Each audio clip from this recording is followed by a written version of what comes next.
So, Hinebra at saka SMB, no? Game 1 ng semis ng PBA Governors Cup Best of 7. So, itong semifinals is Best of 7. So, alam natin na mas mahirap ang ruta ng San Miguel. Kahit mas malalim yung kanilang bench, mas pagod sila mentally and physically dahil naglaro sila ng East Asia Super League. And then, tumaan sila sa butas ng karayom sa Converge via Junmar Fajardo's 40 points and 24 rebounds. So, and then nanalo sila. So, dun pa lang, Junmar Fajardo is physically and mentally exhausted. And the whole team.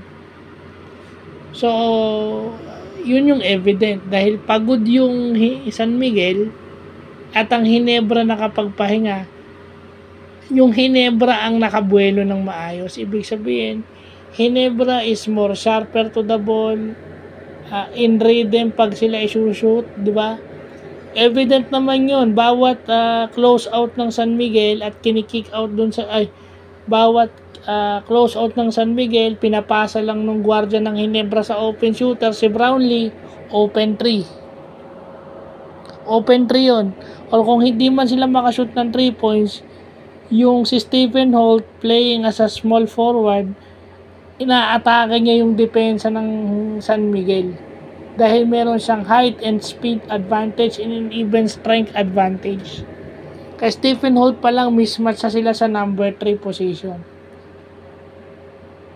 And to think na si Amici at saka si Thompson yung kasabay niya sa front court, sa court, dalawang malakas na gwardiya, medyo mahirapan ka na dyan. Lahat ng itinira ng Hinebra is out of their system.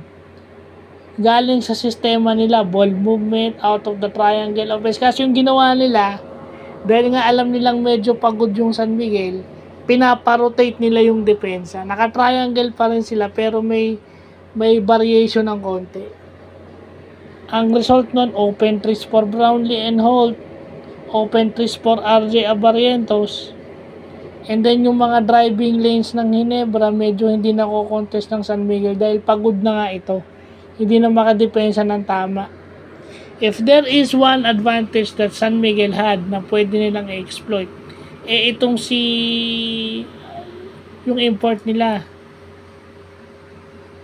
Yung import nila yun yung kanilang advantage. Kasi why? Japet got 5 fouls pero hindi na siya ibinalik nung nilabas siya kasi nga panalo naman na yung Hinebra. Pwedeng i-exploit ng yun, ng SMB yun, na kung sinong babantay sa import, patakihin mo yung import. May advantage kayo doon, whether sa perimeter or sa post. Para mawala lang yung makawala lang ng konti si Junmar.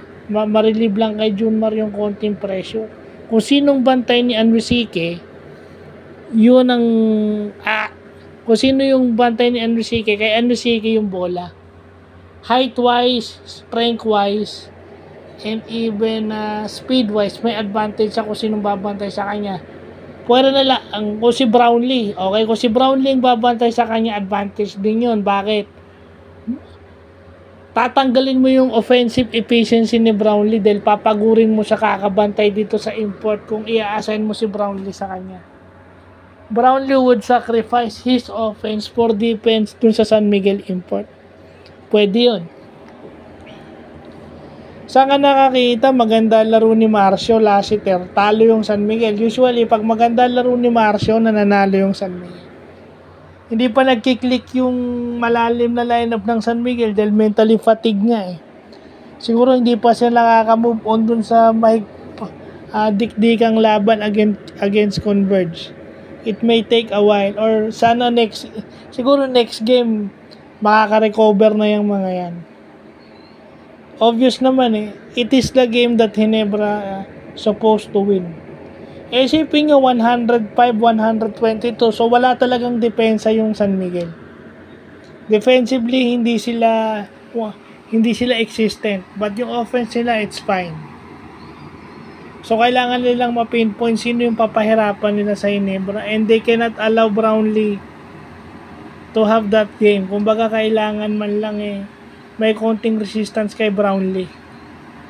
Mahirap pag nakadalawang sunod si Brownlee, mababaong kayo pag ganun lagi kaganda laro ni Justin Brownlee.